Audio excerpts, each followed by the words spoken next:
Continuamos con nuestro estudio bíblico del libro de los Hechos de los Apóstoles, o conocido también como el libro de los Hechos del Espíritu Santo, por medio de los apóstoles.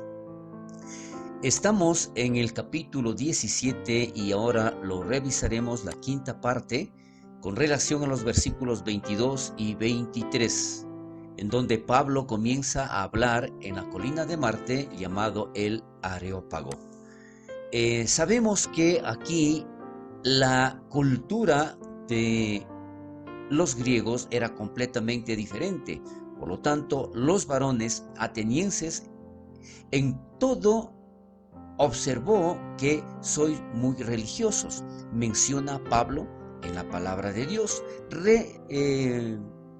dirigiéndose a ellos. Entonces Pablo en esta oportunidad no comienza como siempre él exponía las escrituras, hablaba de Jesucristo directamente, porque donde él estaba predicando anteriormente eran judíos o gentiles que estaban de una u otra forma familiarizados con el Antiguo Testamento.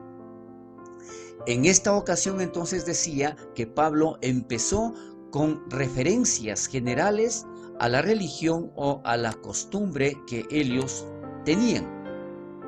En todo observo que sois muy religiosos es otra de las frases que Pablo utiliza, pues muchos observadores antiguos notaron el carácter religioso de Atenas. Era un pueblo extremadamente creyente, pero lo vamos a ver de la forma como ellos estaban creyendo y en quienes creían.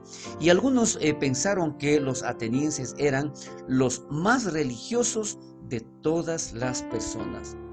Pero cuando Pablo menciona esta frase a los atenienses, no es que él estaba mencionando de una forma positiva de la manera como ellos estaban creyendo, o que al ser religiosos era algo bueno.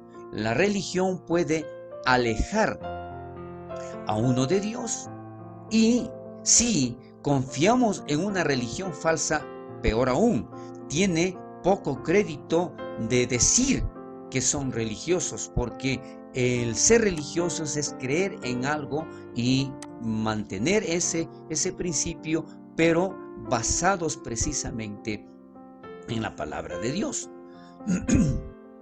Menciona también aquí Pablo y dice: hallé también un altar en el cual estaba esta inscripción: al Dios no conocido. Entonces, dentro de todo esto, de lo que observó Pablo, había muchísimas estatuas representando a diferentes dioses, y entre ellos no existía propiamente una imagen de Dios, sino simplemente una inscripción en donde menciona justamente al Dios no conocido, que cubría a cualquier Dios que pudiera haber descuidado. En otras palabras, si bien es cierto, ellos tenían varios dioses para diferentes pensamientos, para diferentes actividades, pero por si había algún inconveniente, o mejor, habían descuidado alguna parte de su creencia, entonces ellos tomaron este punto indicando, refiriéndose a un Dios que ellos no conocían, y Pablo quería revelarles la identidad de este Dios a los cuales ellos se referían, al Dios no conocido. Entonces fue un argumento bastante importante, como Pablo utiliza las mismas costumbres, la misma actitud que ellos tenían con relación a esta idolatría, o a la forma como ellos tenían diferentes dioses. Entonces, ¿qué es lo que menciona aquí más adelante? Los versículos del 24 al 29. Pablo les dice a los atenienses quién es Dios. Entonces él comienza refiriéndose a lo que ellos tenían, a lo que ellos creían, a lo que ellos mencionaban allí en todo esto, y declara algo muy especial. El Dios que hizo el mundo y todas las cosas que en él hay, siendo Señor del cielo y de la tierra, declara aquí, y es muy importante, cómo Pablo se refiere al Dios desde el principio. Pablo les dijo que Dios era más grande que cualquier templo que las manos del hombre pudiera construir. No habita en templos hechos por manos humanas. Por lo tanto, y no podía ser representado por nada que el hombre pueda hacer con sus manos. Ahora, aquí vamos a ver exactamente en donde, siendo que de una manera muy sutil, Pablo les estaba indicando que todos los dioses que ellos tenían eran hechos por ellos, por las manos del hombre. Pero aquí declara, ese Dios no conocido, a ese Dios que ustedes realmente no saben quién es, yo quiero presentarles y decirles que es el Dios que creó los cielos y la tierra y que no puede ser representado por ningún hombre. Entonces, vamos viendo allí el desarrollo de esta primera prédica a los atenienses. Entonces, en la explicación que les dio sobre quién es Dios, Pablo comenzó, decía yo también anteriormente, desde el principio, desde la creación, mostrando a un Dios que es el creador de nosotros y que nosotros somos criaturas creadas por Él. Esta visión del mundo es muy diferente del énfasis epicúreo, que ya lo habíamos analizado anteriormente, sobre una casualidad de la combinación de átomos o de la situación esta realizada cuando se menciona precisamente a los otros, que es el panteísmo, ¿no es cierto? Entonces, y esto lo tenía los estoicos. Este es un comentario de Stott. Adicional a todo esto, vemos que Pablo reconoció que estos filósofos tenían que cambiar sus ideas acerca de Dios.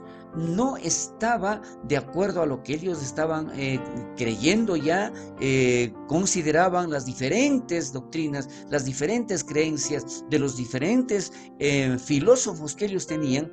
Aquí menciona que tenía que pasar de su propia opinión a un entendimiento acerca de quién es Dios, de acuerdo con lo que Él dice acerca de sí mismo. Entonces, ¿qué es lo que nosotros estamos viendo aquí?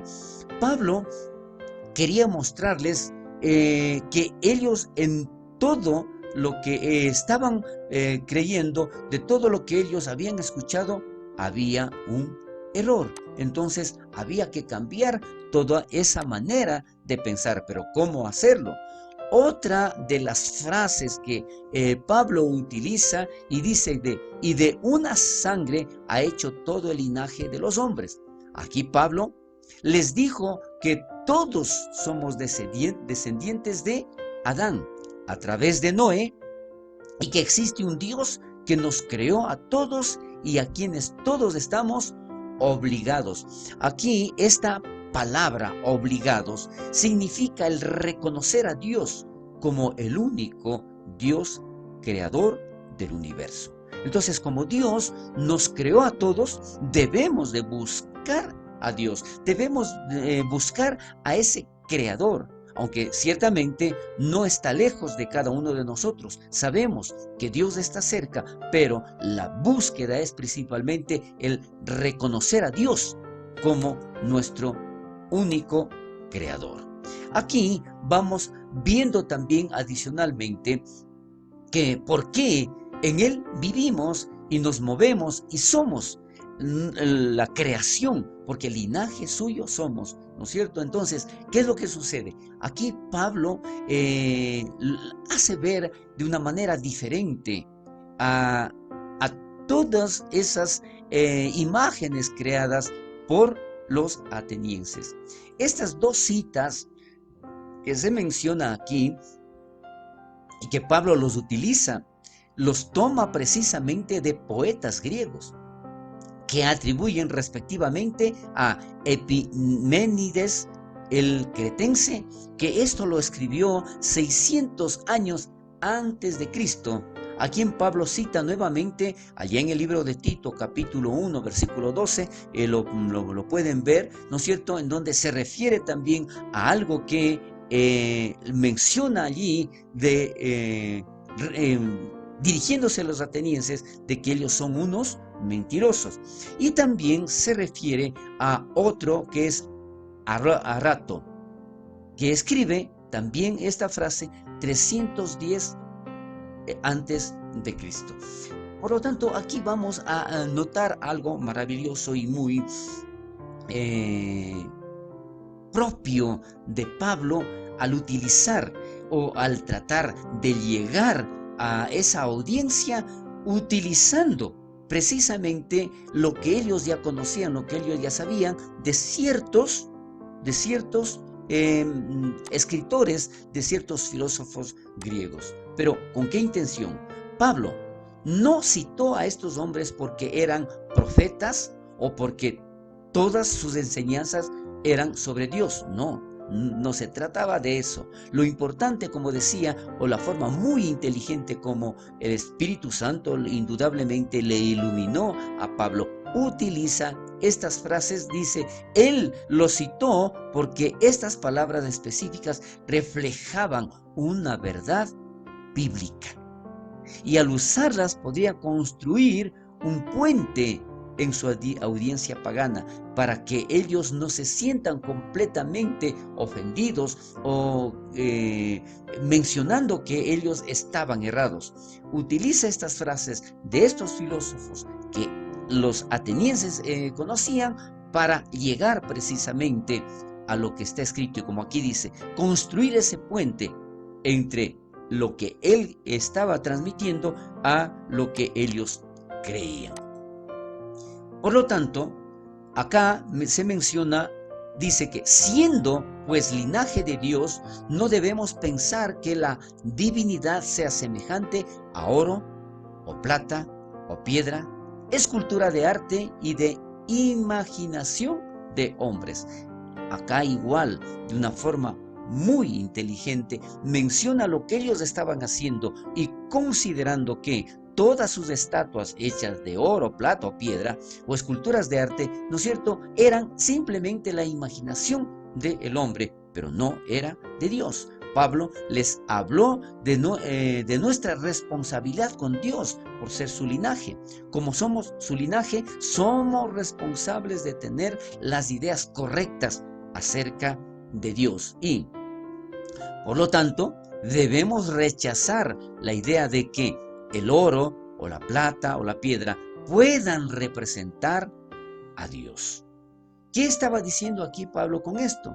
Que definitivamente ninguna de las imágenes, o mejor, ni siquiera material alguno se podía utilizar para representarle a Dios. Recordemos entonces esta inscripción que ellos tenían al Dios no conocido. Los atenienses han reconocido en su inscripción en el altar que son ignorantes de Dios, y Pablo ha estado dando evidencia de su ignorancia. Ahora, declara que tal ignorancia es culpable. ¿Qué estamos diciendo con esto?